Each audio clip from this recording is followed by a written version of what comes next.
syncing. There we go. Now we're live. Go ahead. All right. This is Dark One 008. I've been gaming since the Atari 2600,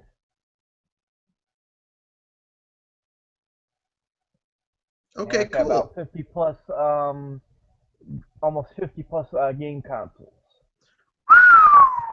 Now you've got me beat. You've got me, and I'm a retro gamer. You've got me beat. I've got I guess that'll segue into me. I have not been gaming since the 2600, but I've played on it. um, as you know, I'm Mr. Red Fox. I used to go by Mr. El Rojo Zorro, which is the same thing translated badly from Spanish. Um, and I am a gamer. My first console that I actually owned was an SNES, but I went back and I got an Atari, the third one. I forget what number it is because those numbers run together. The one that's backwards compatible with everything else they ever made. I paid like $40 extra for it so that I wouldn't have to, try and find other stuff, find the other consoles.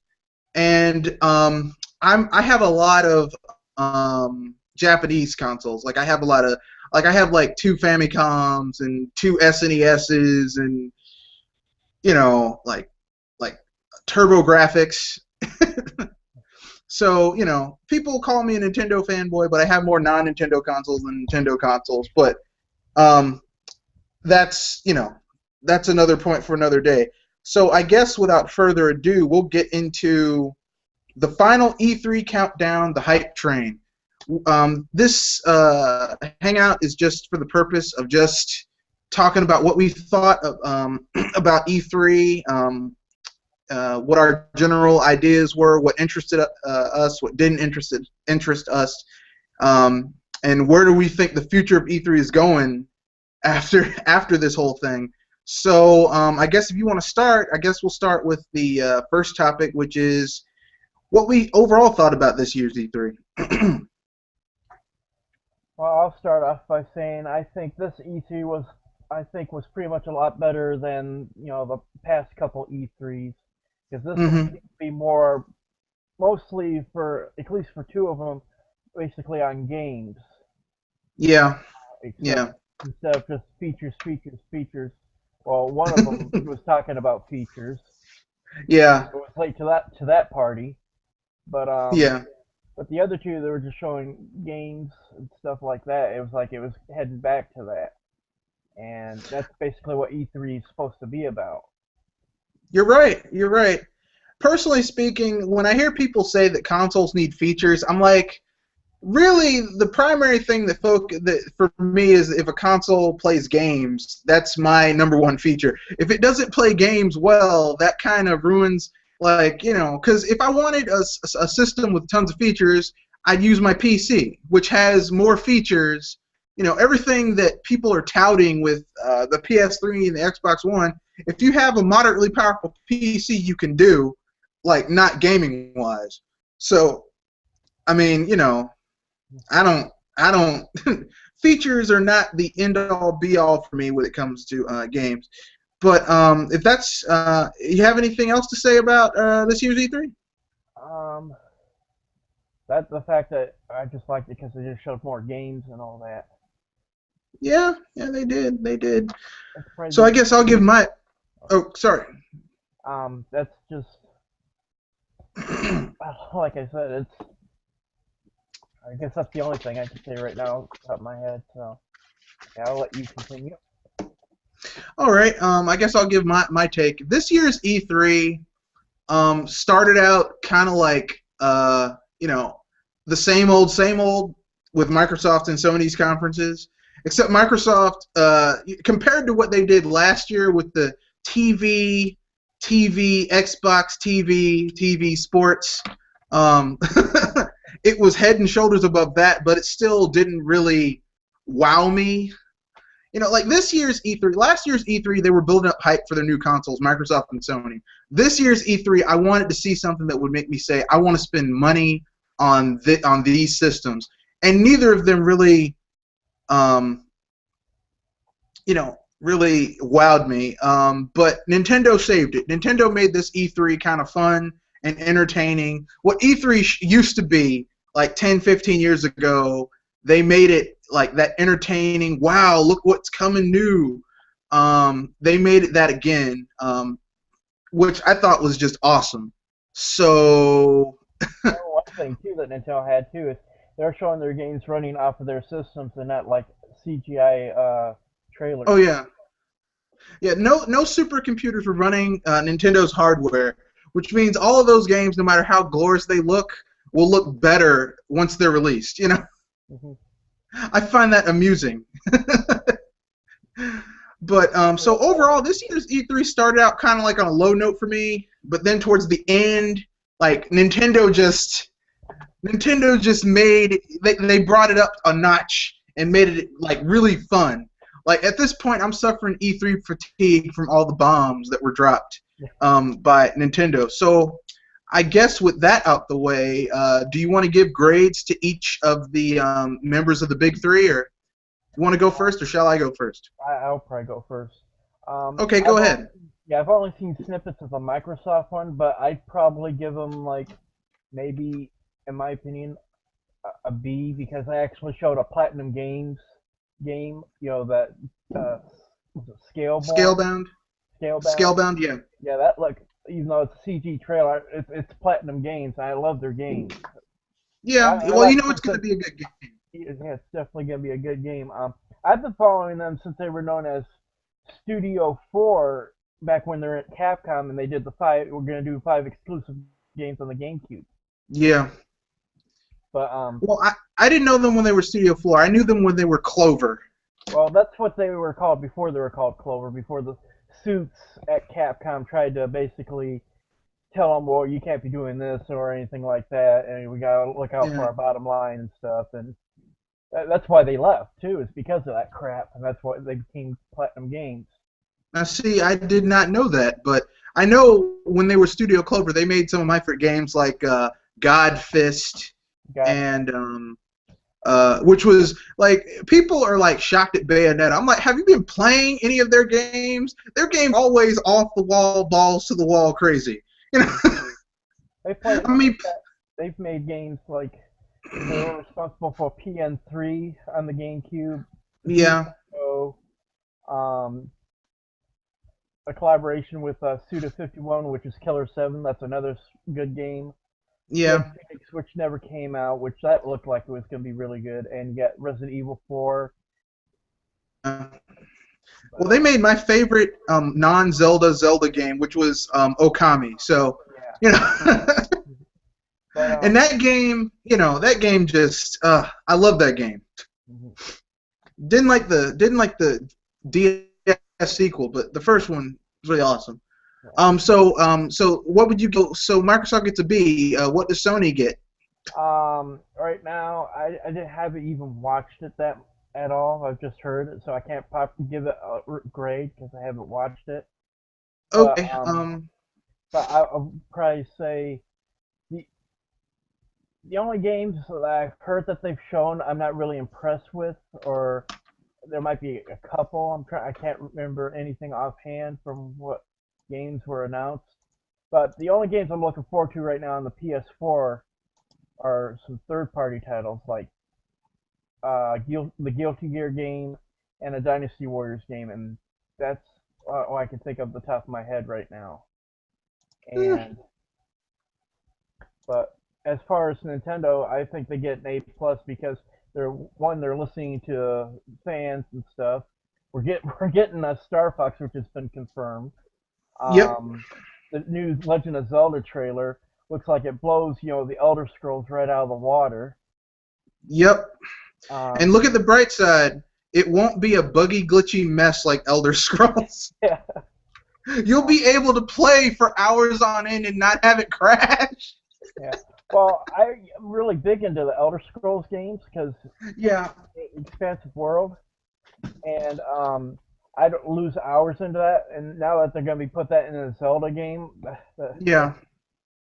and the fact that did you see like the individual blades of grass, moving and stuff going around with the weather effects and stuff? I did. I did. When I saw that trailer, and I know they're calling it a trailer, but that was done during using the actual in-game engine. And when I saw those Blades of Grass move, I'm like, this is the in-game engine.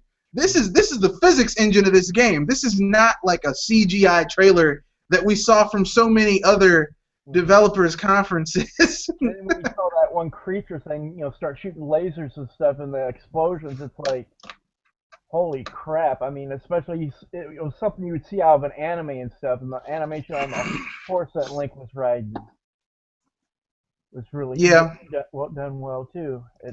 I can tell I'm gonna lose my life in that game. Yeah. I'm just gonna I'm gonna come home and just play that. Another big game, open world game too. Was it Xenoblade Chronicles X? Oh God. They're teasing that game's gonna have online multiplayer, and if it does, I'm done. Yeah. I'm done. I'm just I might see my girlfriend occasionally when I have my set. Yeah, the fact that you got Monolith Soft, who's been known, and the guys that used to work at Square Enix, they've been known to work on games like Chrono Trigger, Final Fantasy VII, the Xenosaga series. I mean, it looked like the box art off of Xenosaga from PlayStation 2. That's how. Well, sorry, go ahead. And the fact that you've got battles that they're almost like Gundam-like battles and stuff in there. Mm-hmm. I just can't wait for that game. This is going to be the Wii U's Chrono Trigger, in my opinion. Mm-hmm. This is going to be the Wii U's Chrono Trigger. And when I saw, if you notice, the first trailer, you had that one person walking, on the ground, on that beach and all that. It almost looked like a character from Final Fantasy VII. So to me, almost it would be like Xenogears or Xenosaga meets Final Fantasy VII.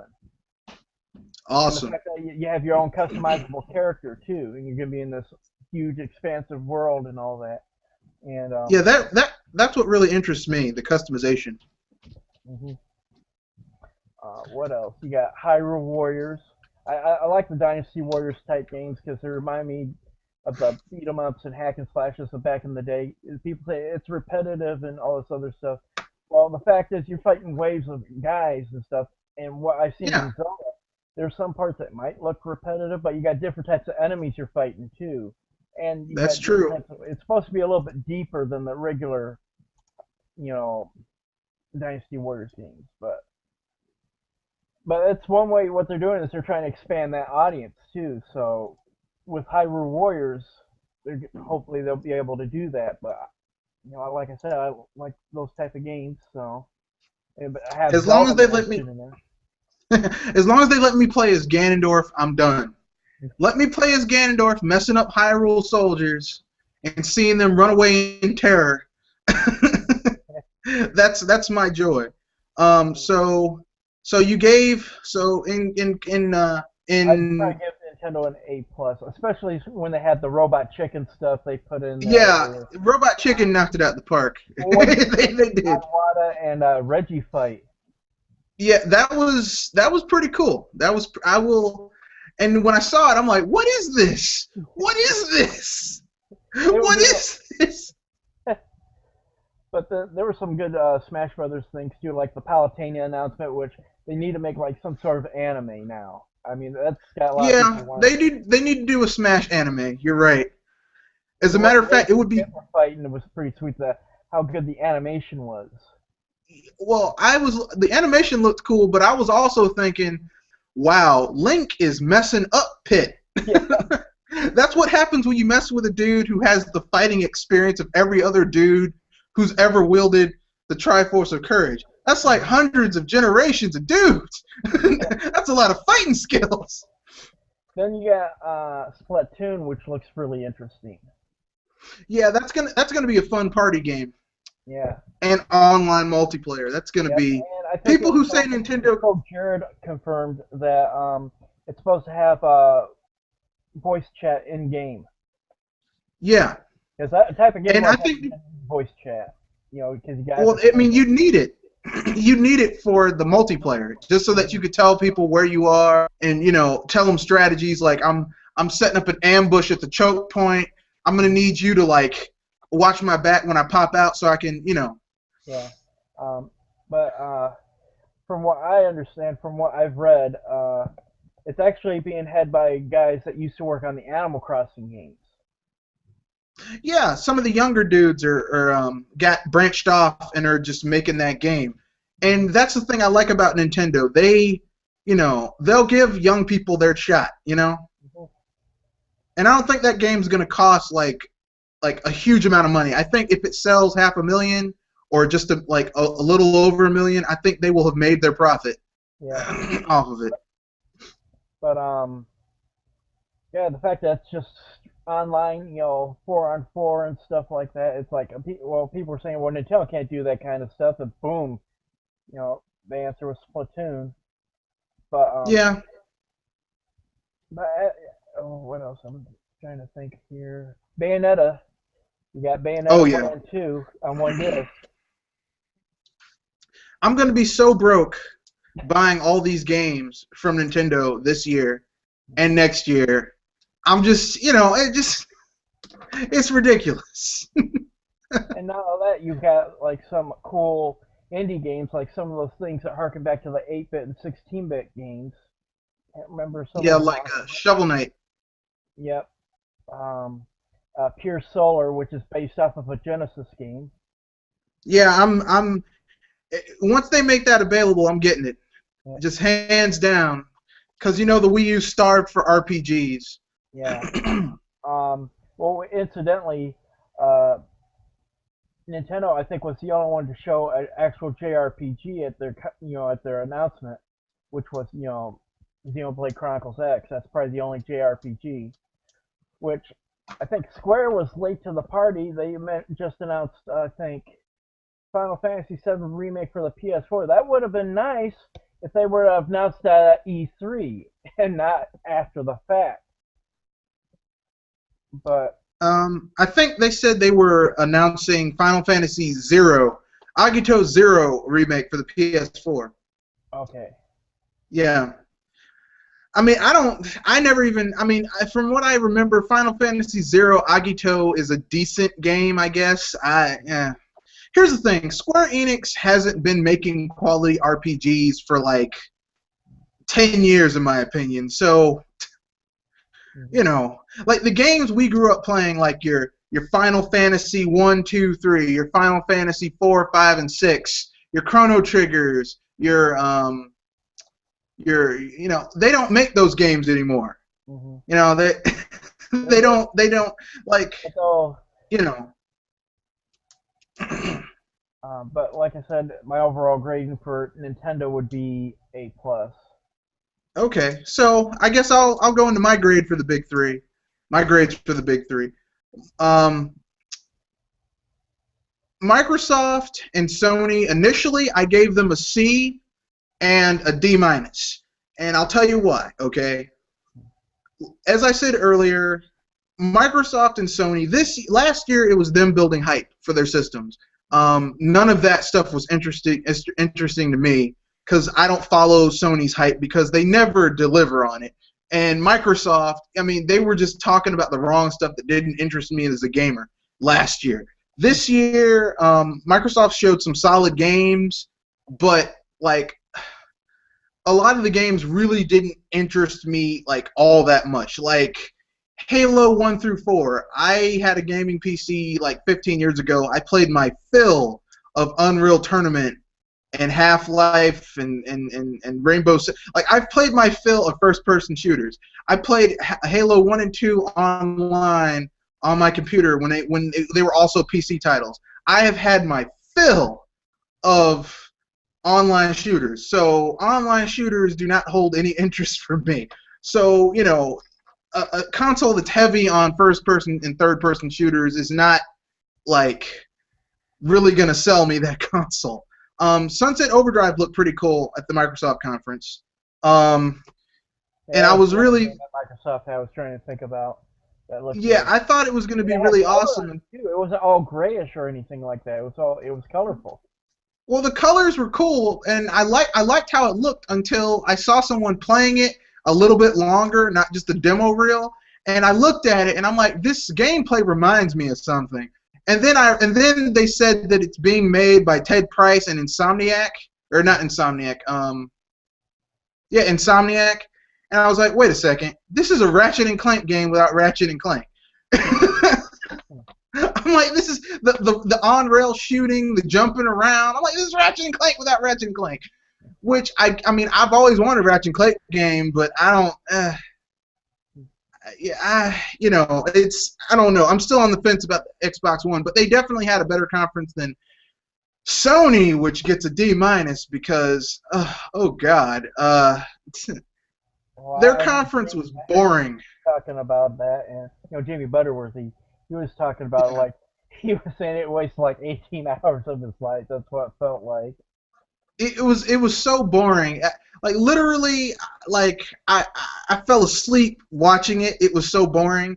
And Sony, like the thing that really about Sony, not Microsoft so much, because there are a lot of people that like maybe sold their original Halo copy. So a remastered edition with all of these bells and whistles is a really good idea.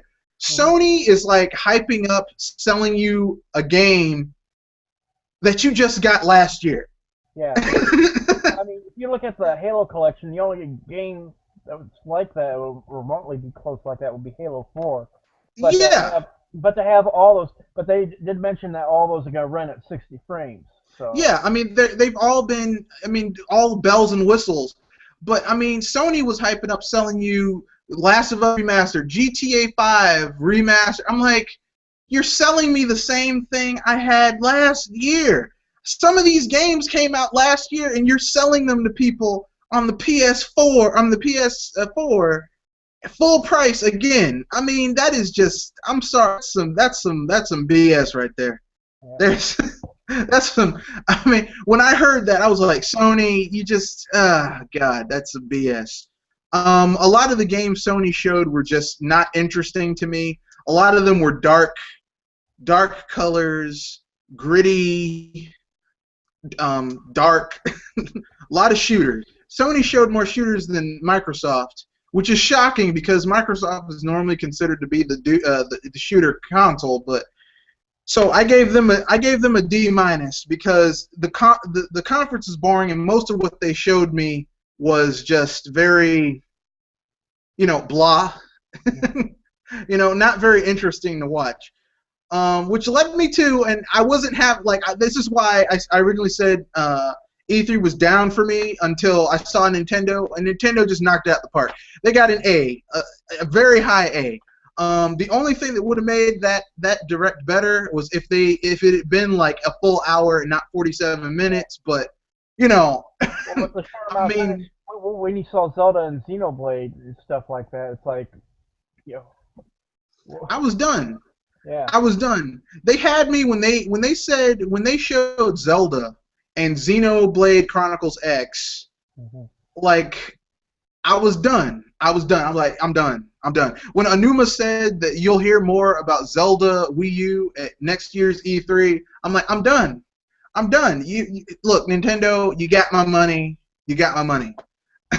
I'm gonna be sticking with the Wii U this year because the other two consoles are just not interesting me right now. So now that we've gotten that out the way, do you want to talk about we've gotten the grades out the way? Do you want to talk about any third parties that were interesting? Anything from third parties that was interesting? I'm trying to think here. The only thing that's coming to mind right now is the new Guilty Gear game. Guilty Gear. Yeah. X Third or whatever it's called, because I'm really into like fighting games and all that, and I love the Guilty Gear games. Yeah. That's as far as actual third party. That's well. Yeah. Also, I just want to go back here a little bit. I forgot about The Devil's Third. Oh Lord. That game, like, here's the thing. That game doesn't look. I'm sure they're going to polish it up some more because it looks a little rough. just a little bit. But that game looks like fun. Yeah. You know, it just looks fun. You know. Well, you got some Russian guy with all these Chinese or Japanese lettering on him and stuff, and you got him playing on a drum set while he's like kicking ass and stuff like that. And Yeah. it's well, I also noticed like the facial expressions in some of the characters when they were talking and stuff, and some of the fact that and Nintendo's publishing that too. That's a second party title. Yeah. Well, I mean, THQ went under. THQ, the company that said they would never, the president was like, Nintendo is doomed. And I'm like, wow, it's funny that you said Nintendo was doomed and your company just went under, but whatever. You know, I call that irony. But THQ went under, and it was originally. Oh, sorry. It was originally supposed to be THQ, but yeah, Nintendo swooped in and saved it. What was it? Guilty Gear is one of them. Sonic Boom, which is an exclusive to the Wii U. That looks pretty good. Yep. Yeah. I like Sonic games too, and this is being done by the guys that did like the Ratchet and Clank games. That they started their own company. Oh Lord. Oh. I really want a Ratchet and Clank game. Jak and Daxter, I should say. And yeah, I really want. And stuff, but I like. I really want those games. I really liked that, and the fact that they're doing a Sonic game and you got the same kind of writing and stuff going on in there. Good. But maybe Sonic fans will like this one. Yeah.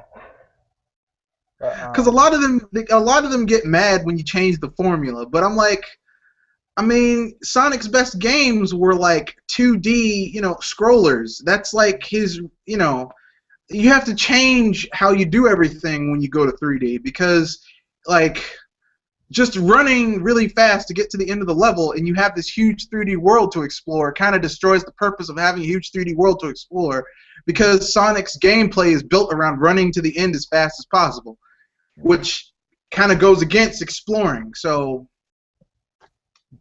I don't know, but I'm liking Sonic Boom. I'm probably gonna get that. You have Mortal Kombat. They're now being able to use stuff from the background, which they've been talking about it for years. They finally put it in. Yeah, a friend of mine's like, oh great, they're able to put stuff from the background and be able to use that. They've been talking about since Mortal Kombat 2. Yeah. But it looks like they took, what they were doing in Injustice and making it, in Mortal Kombat, making it a little bit better and all that. So we can hope. Me, I haven't really enjoyed Mortal Kombat 3. Like I find Mortal Kombat now to be a little too almost like even though they said they changed it for Mortal Kombat 9. It still feels very Dial a Combo-esque, you know what I mean? Mm-hmm. To me. Like, press this, input this in order to do this move. I'm like, I can't, That's too much. Yeah. But that's just my own personal opinion. So, any others? I'm trying to think of, no, that's probably all I can think of right now as far as third party goes. Okay, well, I guess I'll jump in. I like Guilty Gears, X3rd as well, mostly because Guilty Gears for me has taken the place of Street Fighter, because Guilty Gears so much easier to get into. Like anyone can play Guilty Gears and start to get into it, but it has depth to it too, Mm-hmm. And let's see what else. I really like. Even though I hate EA with a passion, I really want to get BioWare Inquisition. My girlfriend pre-ordered it for me, so and paid for it, so I didn't have to break my vow of not buying EA games because she's buying it. But I mean, because I played the original Dragon Age, I was like, wow, I love this. And then I played Dragon Age Origins, I was like, wow, I love this. And then I like Dragon Age Origins so much. I'm like, I'm gonna get Dragon Age 2. Big mistake. Big mistake. Basically, I learned from BioWare, whenever you hear a developer say we're going to make a franchise casual and easier access, I'm like, oh yeah, this game's gonna be dumbed down for everybody, because apparently, you know, people don't want to invest the time and energy to learn how to play an RPG. Which, I mean, you know, I mean, RPGs are a niche market. They aren't for everyone. Stop trying to make your games for okay, RPGs are not going to be like platformers. Everyone can understand the concept of running and jumping over stuff. You know, that's relatively easy. Now, party management and planning out something and grinding in an area until you have enough money to buy better equipment, you know, that takes a certain type of gamer, you know. But so those really interested me. A lot of the 3DS stuff coming out. Oh yeah. Interested me. Like Harvest Moon really interested me, because I just love wasting my life farming. Not actual farming, fake farming. Because there's a Persona game coming out for the 3DS as well. Persona Q. Yeah, which I'm going to be getting just so that I can play as my characters from Persona 4 all over again. So, yeah, I mean, third parties, not too much really interested me from the Western third parties, aside from, like, BioWare. But from the Japanese third parties that showed up, I'm going to be a broke person this year. That's all I'm saying. I'm going to be very, very, very broke. Oh, that just reminded me of a game that EA's bringing out. Battlefield Hardline. I thought this was going to be, you know, a military game, but it looked like more like a Grand Theft Auto in the first person. It looked like more like you're a street cop or something like that, or an undercover cop or something like that. Not some. I'm a bit worried about that game. Yeah. I'm a bit worried about that game for one reason. They released Battlefield 4 last year. That game is still broken, and they're already working on another one. But it's EA, so. I think, what it is probably another game they were working on. They just probably slapped Battlefield on it or something. Doesn't. They could have. But at this point, anything that comes from EA proper, I just kind of, you know, I'm like, you know what? Thanks, but no thanks. You know. Like I just. Here's another third-party title I'm looking forward to. Project Cars. Oh yeah. That game is going to satisfy those people who are like car buffs, and I'm glad for them, because I mean, God bless them. I'll probably get it to support the developer. Yeah. And you know, developer slightly mad serious. Well, one, they did the Need for Speed Shift games, both of them. Yeah. And they're treating each individual platform as each individual platform. They're using the strength. Yeah.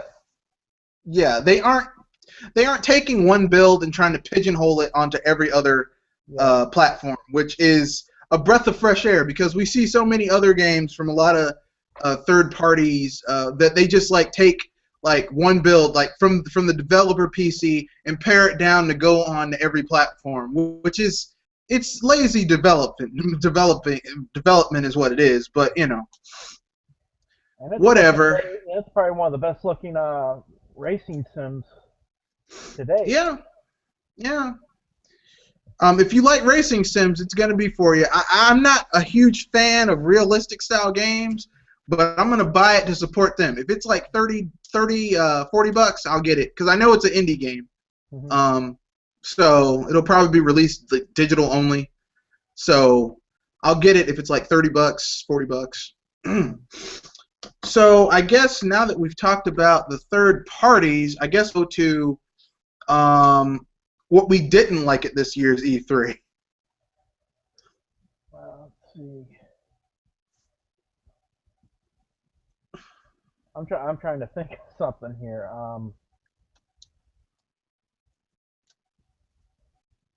To be honest, I can't really think of anything right off the top of my head other than I'm gonna have to wait for a while before I can get these games. Yeah. a lot of 2015 games, yeah. Well, I got three things that bothered me at this year's E3. Nothing from Nintendo. Nintendo did a good showing, so I'm gonna put them to the side. There was nothing that they did that really angered me or I was like puzzled by. Mm-hmm. But here are three things that came from other companies that just left me like, what? You know, like I was like, seriously? This one's from Ubisoft. Ubisoft is sitting on 2 finished Wii U games that they won't release until the install base is up. Which is funny considering the fact that Wii U's second place and Xbox One is like, third. Which would not bother me except for the fact that they're also releasing this year 2 Kinect games for the Xbox One, even though the Xbox One, they've dropped the Kinect. So basically, they're releasing games that no one in their right mind, like no one is going to buy a $399 Kinectless Xbox One and then see a Ubisoft game that requires the Kinect and say, you know what, I really want to play that crappy motion control game. Let me go out and spend $189 or like 100 or an 89 or 99, however much that camera costs, on the Kinect 2.0 to attach to my Xbox One for this one game. Mm-hmm. So in total, $60 for the game, 89 to 100 for the camera, an extra 160, $70 for a Ubisoft game. I mean, and for a system that has the smallest install base is, Ubisoft. I'm so done with Ubisoft. I mean, I'm done. I mean, I've made videos talking about how I'm just tired of Ubisoft, but like this E3 really highlights just how I'm done with Ubisoft. It also came out this year's E3 that EA is finally putting a game on a Nintendo console, FIFA 15 on the Wii and 3DS. I mean, I guess technically speaking, you can get this game and play it on your Wii U if you got to get the Wii version, but EA, such a foul company. I'm shocked. Let's see what else. Did that. I didn't think they were going to support this as, support Nintendo for. Well, I mean, here's the thing. It might be because of Europe and all that. Well, not just that. It's the 3DS. The 3DS is the most dominant electronics device in the video gaming market right now. Mm-hmm. It's dominating the PS4. It's dominating the Xbox One. It's dominating its own big brother counterpart, the Wii U. Mm-hmm. So basically, I mean, you'd have to be an idiot to ignore all that money. And EA took a huge loss last year, last fiscal year. Like they were expecting to make like $90 billion, and they only made like $9 billion. Like, so they need to get their money back in order. So they're gonna put their games on everything but the Wii U because apparently they're still hurt because Nintendo dropped them the year before last. I mean, I've never seen someone get dumped, and get that mad before in my life. Well, but whatever. What was probably going on is Nintendo won't have control of their network. EA would be the one. Well, yeah. I mean, look, I've used Origin because I got not Mass Effect. I got the Dragon Age Origins Ultimate Edition on sale on Steam, and I still had to go through their dumpy garbage Origin. I wouldn't want Origin anywhere near the Nintendo eShop. That would be awful. Mm-hmm. That's terrible. But, So I guess the third thing that bothered me at this year's E3 was Um,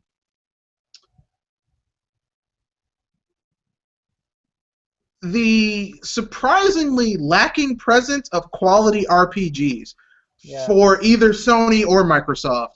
Like, I know Sony. Microsoft, especially for Sony, because Sony is like after the SNES, Mhm. Sony became the RPG console, and yet I'm not seeing any real quality RPGs on the Sony console. Nothing. I'm like, where are these RPGs going? Are they just going strictly 3DS and Vita in Japan? Because I mean, the Vita's just getting destroyed by the 3DS everywhere else. I don't know why those people are making games for it. It's like they're allergic to money. No, I'm joking. Um, the Vita's a quality piece of hardware that Sony just did not have the chops to support correctly. Oh, and I'll add a fourth thing. Sony's surprisingly lack of support for the Vita. I'm like, dude, if you're not gonna support it, just stop spending money after bad, and just stop. So I guess have you thought of anything negative that you didn't like at this year's E3? See, I think some of the points you just mentioned would probably be one of the same points I would probably have. Mm, But yeah, there's just I've been paying attention to the stuff I usually like. I don't even pay attention to the stuff that's bad or anything like that. I'm usually trying to stay towards that.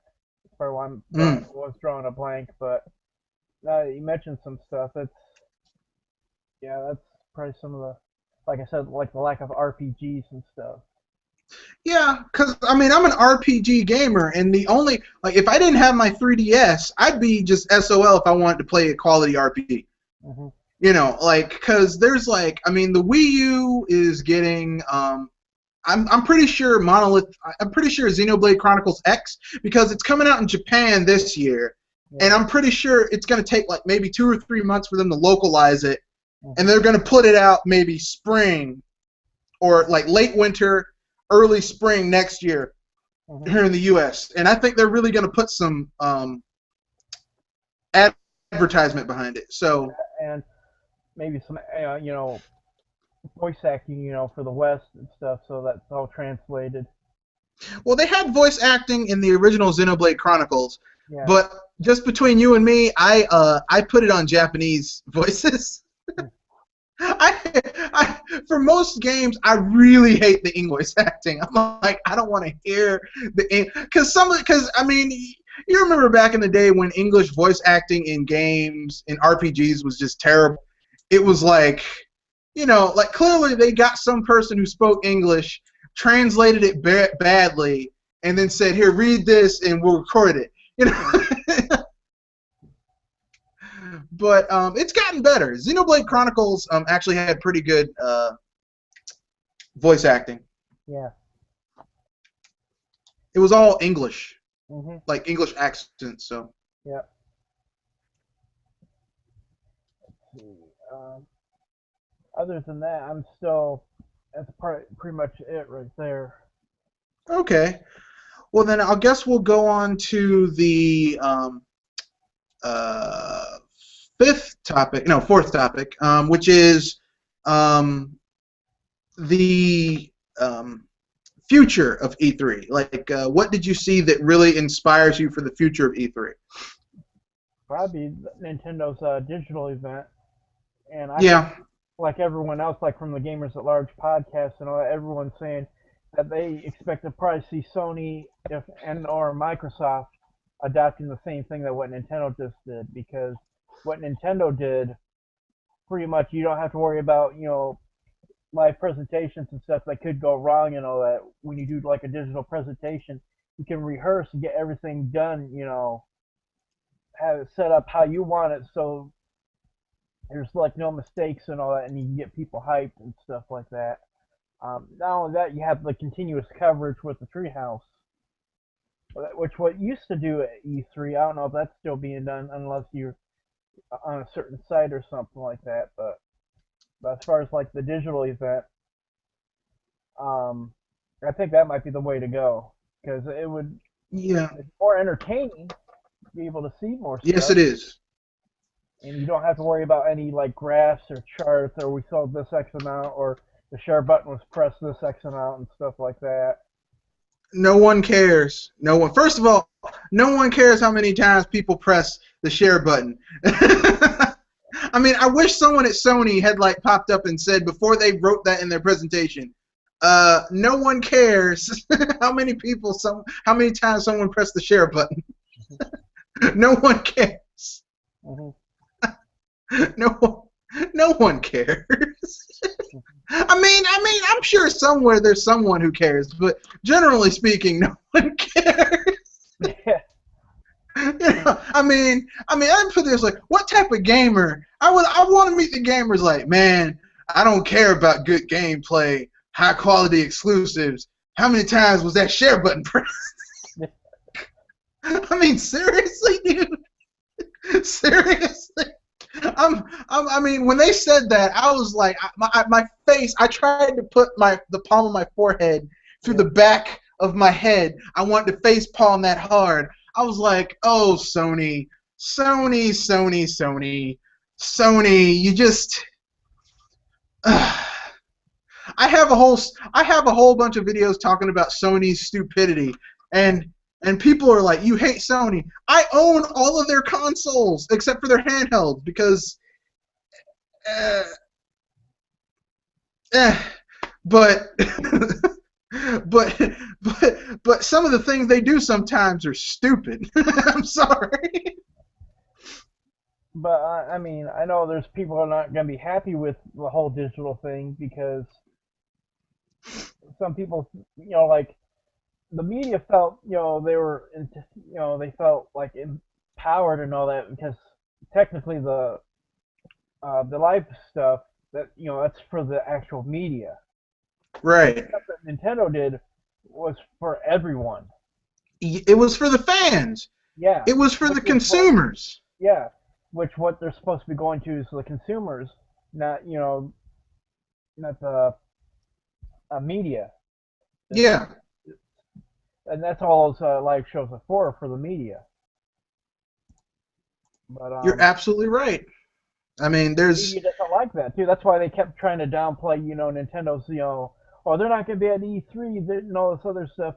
But that digital event grabbed a lot of people's attention. It did. It did.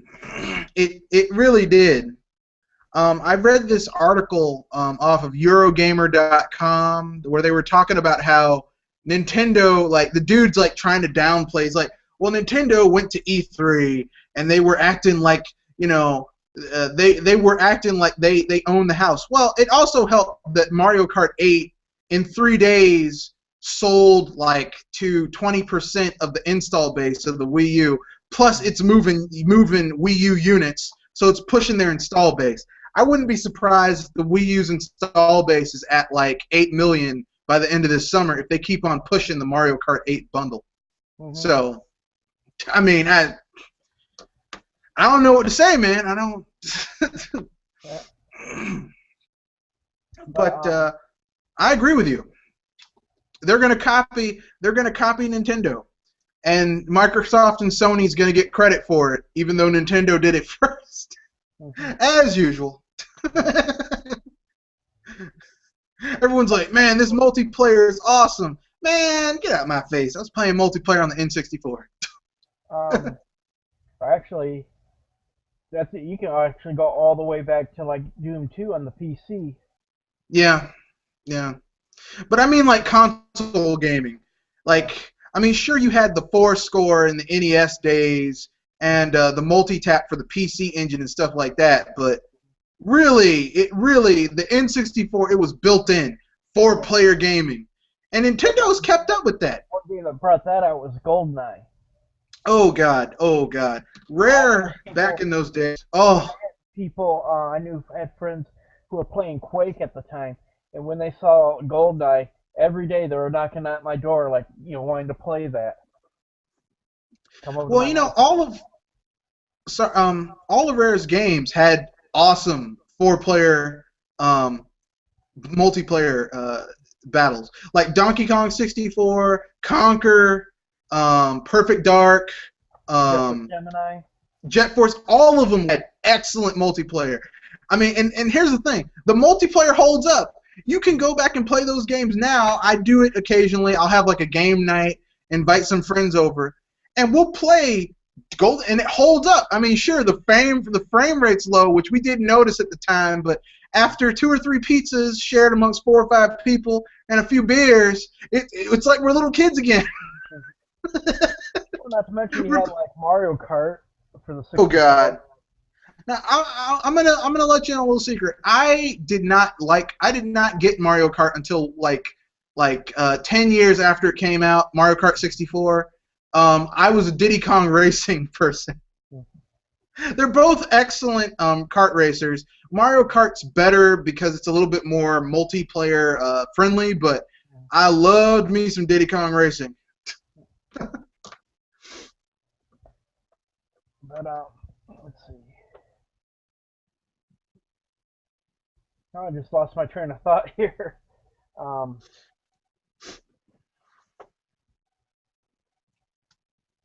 Okay, what were we talking about? We were talking about how like the future of E3 is looking. Yeah. Like I said, you know, that digital event, that's the future. Yeah. It's just like how Nintendo changed the face of gaming. They're changing the way, you know, they're bringing it stuff. I would not be surprised at especially the fact that they're getting back into esports with that tournament. Yeah. I would not be surprised if Nintendo brought back their Shoshinkai. Oh, yeah. Like I wouldn't be surprised. Because it basically what you saw at this E3 was what they used to do with Shoshinkai. You would have. You mean the world tournaments? Announcements of games and stuff, but have game tournaments at it too. Yeah, they're gonna bring back their world tournaments, and you know what else I think? I think E3 is going to go like more digital, and I think that Microsoft and Sony are going to have to do what Nintendo did this year from now on, and actually have stuff that's playable, like demos for people to come up there and play the stuff on the floor. Like, and not like, oh, this was shown, look how great this game looks. It's actually made on the dev computer and it looks glorious, even though, like, you know, which is kind of like lying to consumers because, you know, I have friends who are like, who are developers, like, for making games and stuff, and what they use to make their games, like, even if someone is a major PC buff, like, what is available to a major PC buff is totally destroyed by what developers have in their computers. Developers have graphics workstations. If you really wanted to do a comparison, like with vehicles or something, consoles would be like the street legal sports car. PCs would be like the official racing vehicle, and you have the graphics engines that would actually be like a military jet fighter. That's like Yeah, you're absolutely right. I mean, the stuff available to developers is like, I mean, because they get access to stuff that isn't even available commercially. Like, you need a business license in order to even purchase it. So, I mean, you know, it's like a Silicon Graphics workstation. You can have like a 20, 25-year-old graphics workstation, and it can produce graphics better than stuff today. Yeah.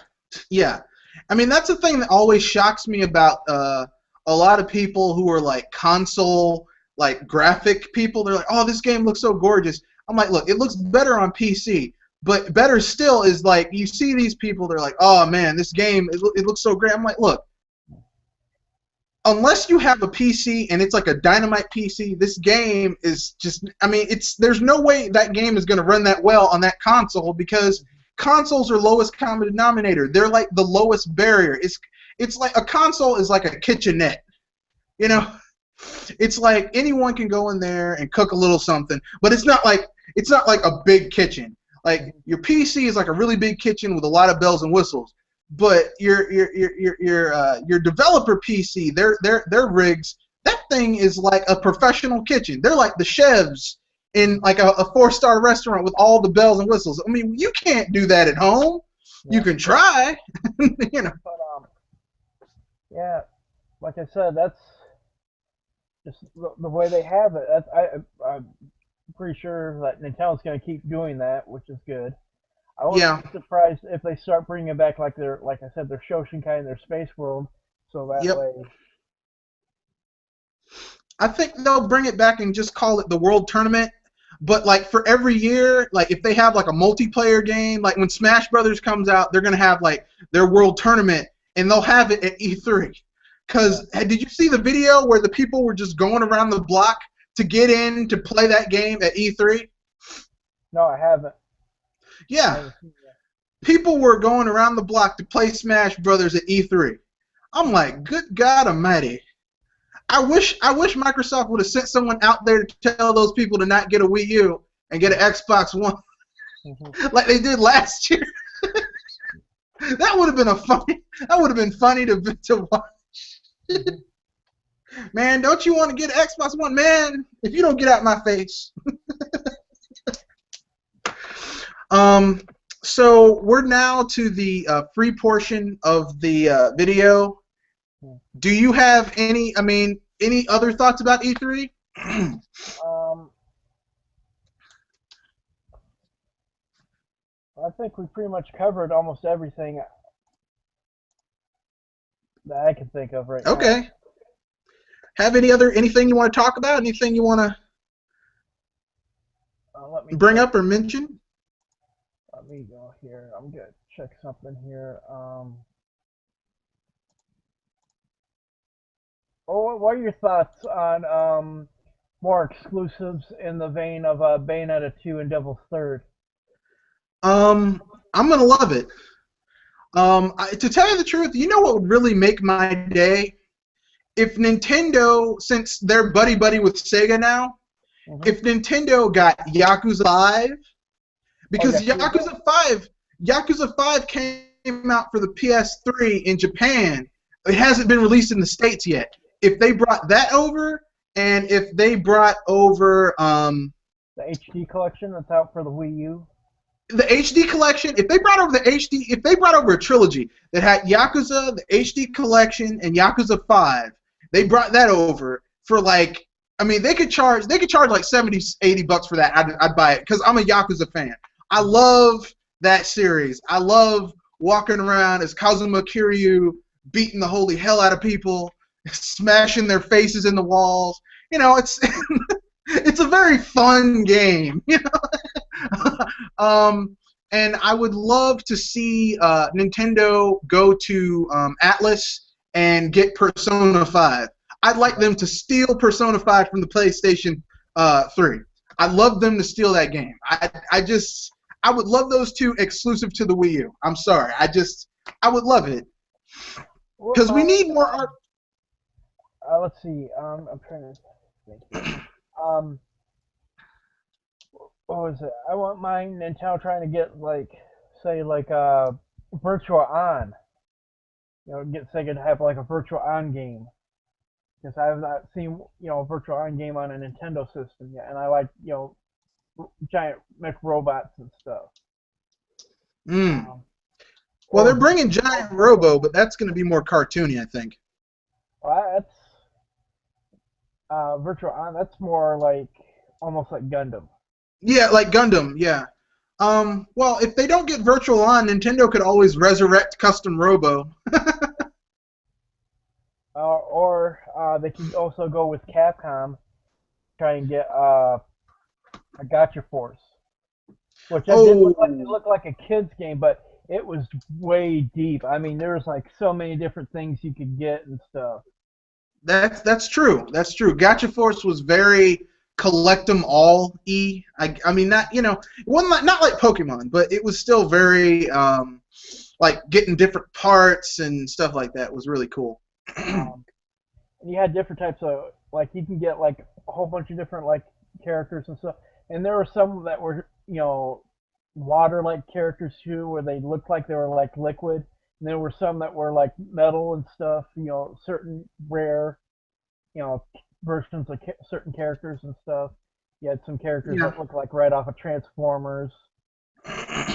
I think Nintendo is a little afraid to bring over an IP that a lot of people in the U.S. aren't familiar with. You know what I mean? I think that might be the barrier to entry. Because, I mean, they released Wonderful 101, which is a new IP and was a really good game, and a lot of people just... Well, they don't. Also, Nintendo didn't really advertise it that much either. Yeah, but, I mean, you know, whoever was in charge of Nintendo's advertising, they must have got fired. Because whoever they got in charge now is kicking it, is hitting it out the park. Especially with Mario Kart Wii. Or Mario Kart Wii U, or Mario Crack, as I call it, because that game is addictive. So I guess I'll bring up something that I noticed at this year's E3. I noticed a few people were like kind of salty. Like a lot of media type people were salty because Nintendo wasn't having a conference, and they're still clinging to the belief that Nintendo, you know, should have had a live, because it's all about the live event. But the thing is like, I mean, like okay, I took off of work. I was like, you know what? I own my own business. I'm the boss. I'm taking off work. I get paid if I show up or if I don't show up. So I watched it, and I swear I heard 1,000 people yelling and screaming when they saw that Iwata versus Reggie fight. And Mii's announced, and Zelda Wii U, which looked gorgeous. Yeah. I know game trailers would have loved to have gotten that exclusive, but that didn't work out that way. Excuse me? You hear what happened to game trailers? Yeah, they went under, and I'm not surprised.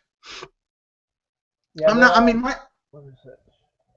Yeah, they lost like 2/3 of their staff or something like that.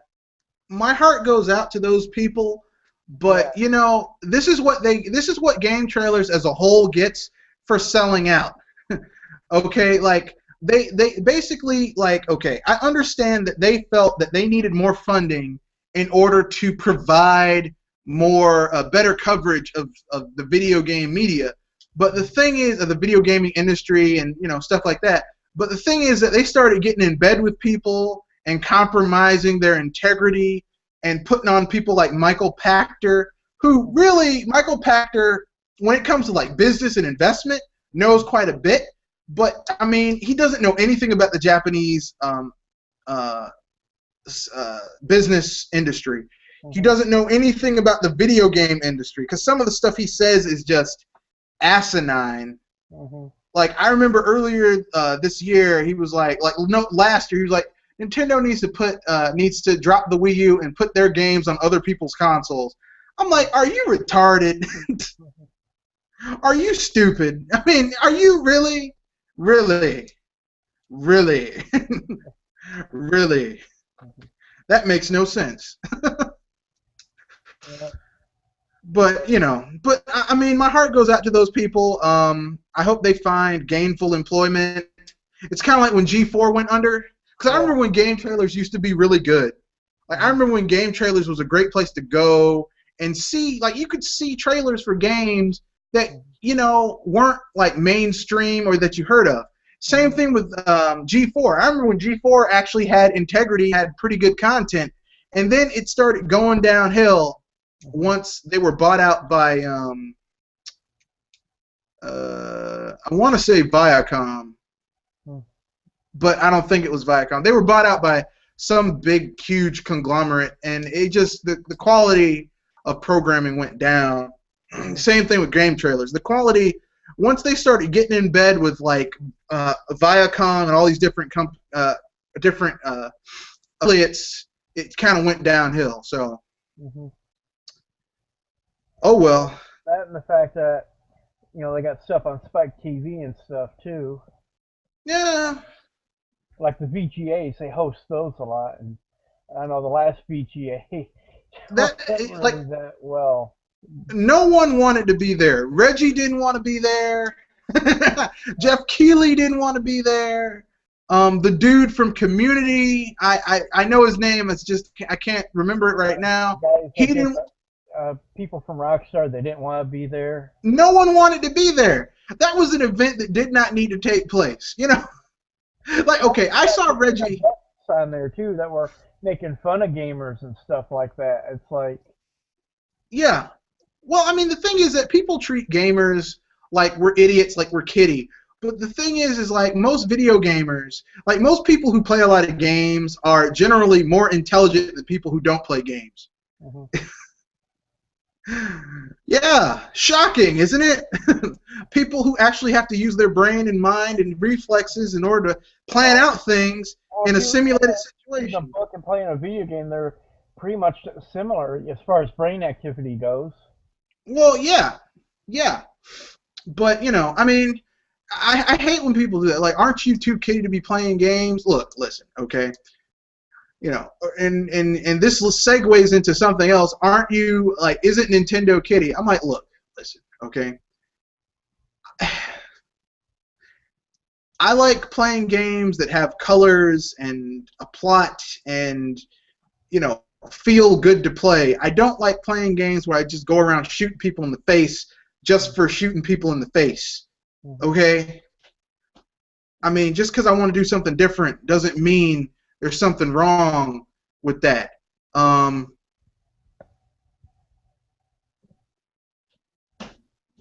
Let's see. So, now that we're getting to the end, anything else you want to talk about? Um, Actually, I'm trying to think here.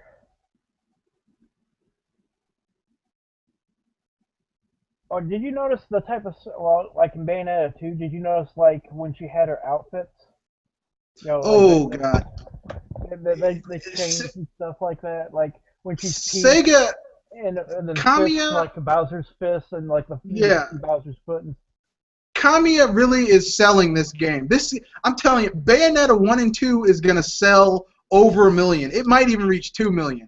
yeah. This game is going to sell. And if Yeah, they advertise it, was which, the first one to be in there, in there too, and he also wanted all those different outfits in there too. yeah, if they advertise this game correctly, it's going to sell. Kamiya and Platinum are going to have a good payday. I'm glad they are. They need it. You know, Platinum needs to have a win. You know what I mean? Yeah. They deserve to have a win. Now, if only Kamiya and Capcom could reach an amicable agreement and us get an Okami 2, Mhm. Yeah. or a Godfist 2, or a Beautiful Joe 4, or something, because I want to go back to the glory days of when these people made some great games. Mhm. Heck, I'd settle for Mega Man. And yes, I know everyone's like, well, there's Mighty Number 9. Yeah, I want a Mega Man game. Yeah. I mean, I know Mighty Number 9 is technically a Mega Man game, but I want a Mega Man game. You went to that one Smash tournament. And the guy that was playing Mega Man, he wasn't really all that good and all that. He was, but people were voting because it was Mega Man because they liked Mega Man. Yeah. I don't know why Capcom did that. I don't know why they just said, you know what, forget it. No more Mega Man. Yeah. Cause Inafune left. I mean, that's like Miyamoto. He's like 61. Mhm. Well, because he was born in 1954. Yeah. 1954. So he's like he's not even, he's 58. Okay, he retires the next 6-7 years, and Nintendo's like, oh well, no more Mario games. Well, it's funny because the last couple Mario games, I think 3D World, he wasn't at the helm. It was all by the people he taught. Yeah, but I mean, you wouldn't know the difference. Yeah. Aside from the music. The music in Mario 3D World was not that iconic Koji Kendo tunes. And that's the only thing, that's my only gripe, was that I kind of wanted to hear some Koji Kondo tunes, but I didn't really miss them that much because, I mean, it had a different feel to it, but it was Mario, you know what I mean? It had a different sound to it, but it was a Mario game, so. What do you think of the two projects that Miyamoto's working on? You know, the concepts he's working on. I think well, obviously he's making Star Fox, Wii U. I think that Project Giant Robo is going to be, it's going to be like a mini game, maybe like a set of missions in Star Fox Wii U. And I think Project Guard is going to be added into a party game. They're going to make another party game, maybe like Wii Party U2, and they're going to like put that into it because it seems like it would be a really fun party game. Mm-hmm. Now, what I really want Nintendo to bring is Wii Karaoke from Europe. Wii Karaoke U, Wii U Karaoke. I want to play that game with my friends because nothing beats having drinks and playing a karaoke game. Because I spent when I was in college, I spent 6 months in Japan abroad. Let me tell you something, man. Those people love to butcher songs in karaoke. They kill them. I'm like, and look, you want to have some fun? If you ever get a chance, go to Japan. Go to a karaoke bar at like 10, 11, 12 o'clock at night and watch like on a Saturday night because they work Monday through Saturday. And like Saturday, it'll be like a half day at some places, but generally the whole day. But they get off, and like their weekend is that Saturday evening, that Sunday. Oh man, those people trying to sing Michael Jackson in bad English. Oh, you'll be laughing on the floor. You're like, this dude can't sing the song. I give them an A for effort, though. They get an A for effort. Well, that just reminded me of a Robin Williams joke about when he was doing one of his stand-up. You know, he's like, if you really want to go on a linguistic adventure, go drinking out with a Scotsman. Because if you have understand them once before, something like that. Yeah. That reminded me of. But though Zelda Williams was at that Smash tournament. Yeah, she was in the celebrity thing. She was using, I want to say Fox. Oh, no, she was using, oh, shit. She was I'm glad. Second place. So. And the other people I'd never even heard of. So. Well, you know, look, Smash is, we can all agree that Smash is going to be this year's big holiday thing. Captain Toad, they're probably going to release around Thanksgiving. And Smash is going to be like their Christmas thing. And I just really feel that this game is going to, Smash is going to, like, Mario Kart started the ball rolling. Yeah. But with all the other bombs they're going to be dropping, like, they got some great indies coming out later on this month. Shovel Knight 26th, yeah! Finally I can play Shovel Knight on my Wii U. I think it's out on Steam, or it's going to come out sooner on Steam, but I'm going to support Nintendo and buy it. You know the person who's doing the music for Shovel Knight, right? No, who? It's that one woman that did all the sweet music for the Capcom games, like for Mega Man. Oh, yeah, I know. She did the music for Mega Man 2, which has like the best music in the Mega Man, in the original Rockman series. She's done the music for games like UN Squadron as well. Oh God, I love that game. I like the arcade game, but I also like the home console SNES version's good too. I guess according to Screw Attack, that's like a better version than the arcade. It's the Super NES one. It is. It has a lot more RPG-like elements. Like you earn money, you get to buy better planes and upgrade the planes, and you can go back on levels where the enemies give a lot of money and like grind and stack up on cash so you can buy better stuff. It's a really, I mean, this is one of those things where normally, like back in the day, the arcade was the full version, the home console was like the inferior port, and then once the SNES came out, it was like it started to go on par with the home version. In some cases would surpass the arcade version, and then with the N64 and the PS1, well, not the PS1 so much because I got Gauntlet Legends on my PS1 and Gauntlet Legends on my N64, and the N64 version is so much better than the PS1 version. It's embarrassing. Yeah. The only thing the PS1 was it NFL Blitz? Oh God, I love that game. Yeah. That game is so much fun. And then the second one came out in the arcades. They had a slot for N64, memory cards. So you could make plays and stuff and be able to use them in the arcade. I liked. Somewhat I mean, similar to what Neo Geo did with their memory card system. oh yeah, yeah. Speaking of topics, here's a topic. Here's a topic. Just a Okay. quick final topic before we call it a day. Okay. What game would be your dream game to see announced at this year's E3? That wasn't, but if it was, it would just blow your mind. Um, this is basically whatever I wanted. Okay. Whatever you wanted, even if Okay. it seems impossible. Okay. Feel Plus, right?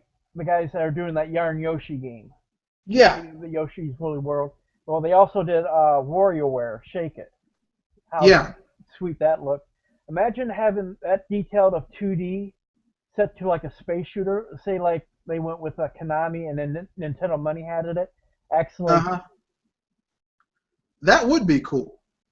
so That would be cool. So it would be kind of like, intro and stuff, and have Treasure come in and work on it because that Treasure actually in that game before they left. It was one of the yeah. titles. But Well, Treasure makes good games. yeah, they make good So, arcade style games. So that's well, yeah. I mean, they made shooters and stuff like that. So Well, they made Gunstar Superheroes, so yeah, Treasure can do no harm in my book. Gunstar Superheroes and those Star Force games, not Star Force, Sin and Punishment. Sorry, Sin and Punishment, Radiant Silvergun, Ikaruga. Radiant Silvergun, yeah, Ikaruga. Basically, Treasure is like literally their name tells you exactly what they are. They are the Treasure. They were like Platinum Games before Platinum Games. Yeah, and they make some really good games. Like they make really good games. Like Well, that's one of for the GameCube. They made that one platform beat 'em up, Wario Land. now that's a fun game. Yeah, the Yeah, I have that game. I have that game. That game is so much fun.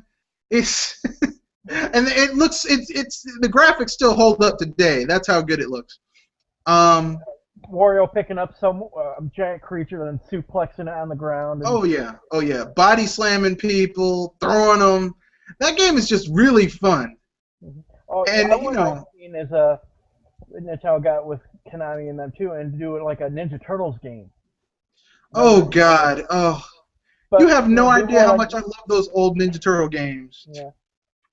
Like somehow do like a revamped version of the Super NES version of Turtles in Time.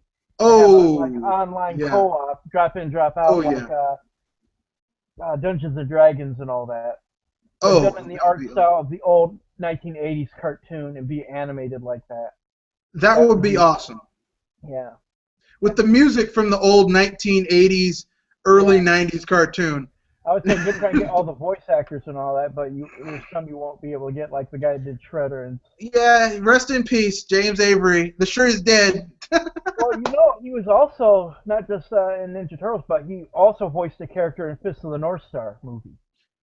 Oh yeah, he did. That He did. was the guy that turned into metal and all that. Damn it, Raw! I don't know what the hell you hit me with, all that. But you really Yeah, I remember watching that. Like the dude used his Hokuto Shinken to hit his pressure points. I'm not gonna get into how much I love that ultra violent manga and anime. The ultra violent, Yeah. I hit 3 of your pressure points. You have 5 seconds to live. That is such an 80s anime. It's not Yeah. even But that was the first thing I watched. I used to watch stuff that was on TV, but that was the first time I saw something in animation that was actually taken seriously. Before that, Well, it was dark. stuff on TV or musicals and stuff. But that Fist It of the was North Star, dark. that set my standards right there. But the first anime I bought, that was the first one I watched that was like that. The first one I bought was Ninja Scroll. Now, see, I loved Ninja Scroll. Ninja Scroll is one of those manga is one of those animes that like you have to get the uncensored, uncut version to really appreciate just how badass that that it's very dark and very gritty, and it's so rated R. um, the first anime that I got was that I bought was, and this was back in the day when they had when it was all VHSs, and if you were lucky, someone would do a dirty translation to it. Mm-hmm. So it would be like bad English, and it was Akira. And then later on, I got an official Akira that had a much better translation. Yeah. But then after that, I got Ninja Scroll and oh geez, God, I forgot.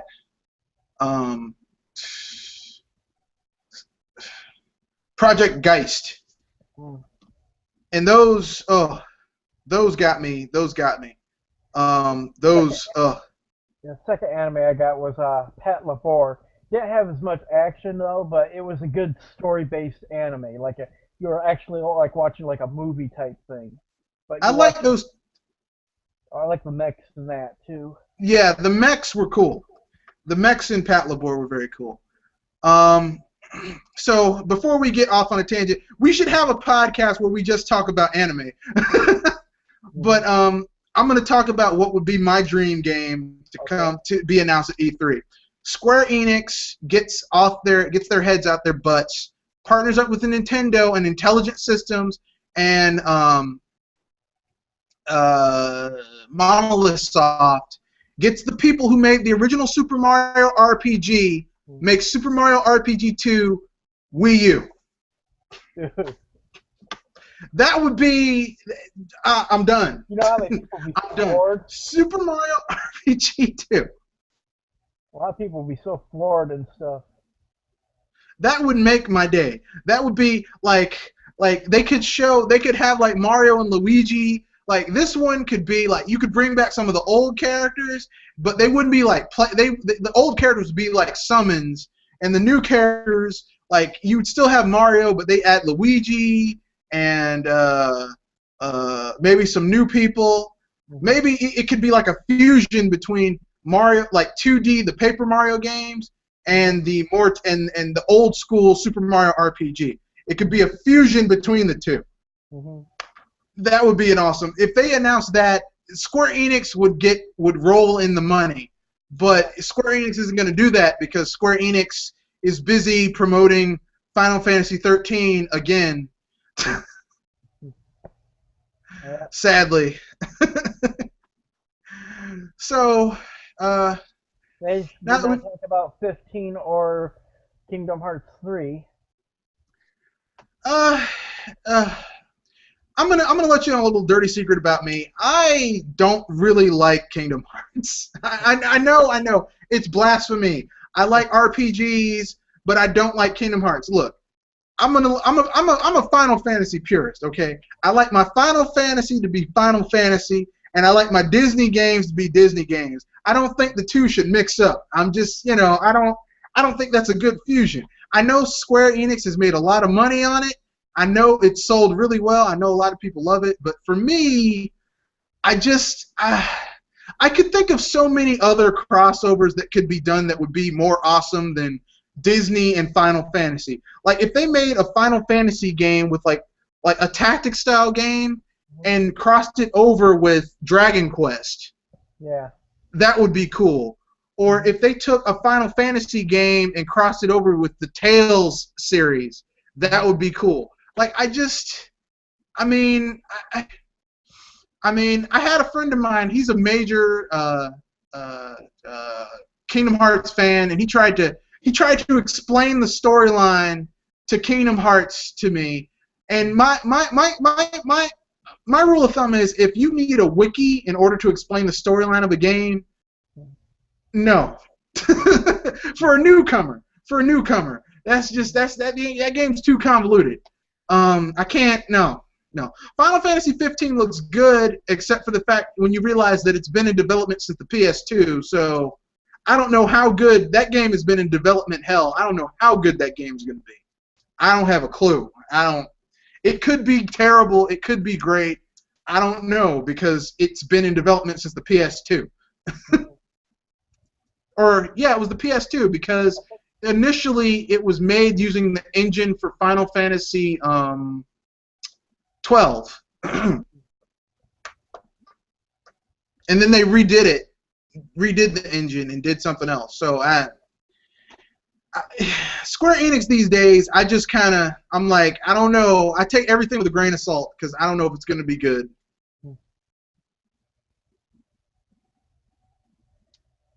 But I want Dragon Quest X and Dragon Quest IX. I mean, Dragon Quest X, Dragon Quest VII, and Dragon Quest XI.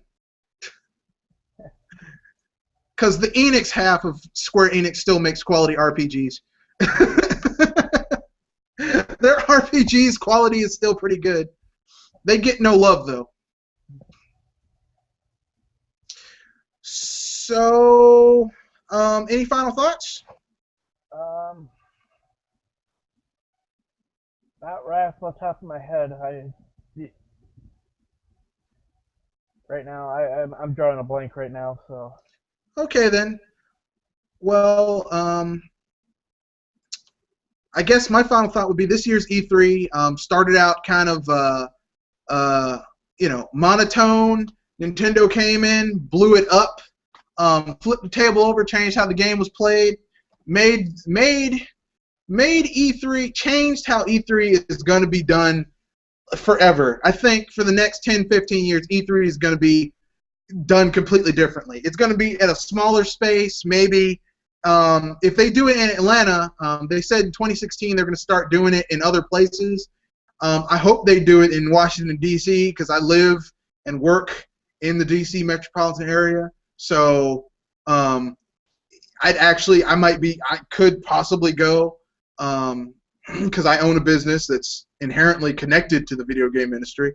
I might be able to do it. Maybe not, though. I don't know. But did they used to have something like E3 in Atlanta for back in the 90s? Space World. They had Space World a few times in Atlanta at the Atlanta Convention Center. Like E3 used to be open to everyone because it was an offshoot of the Consumer Electronics show.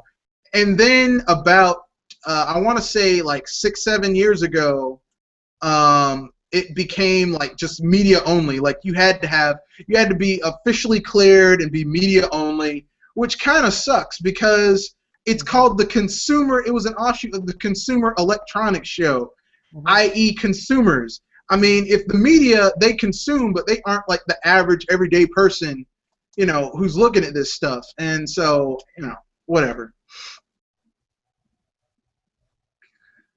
But yeah, Nintendo revitalized E3, just like they're gonna probably revitalize the video game industry at some point in the future.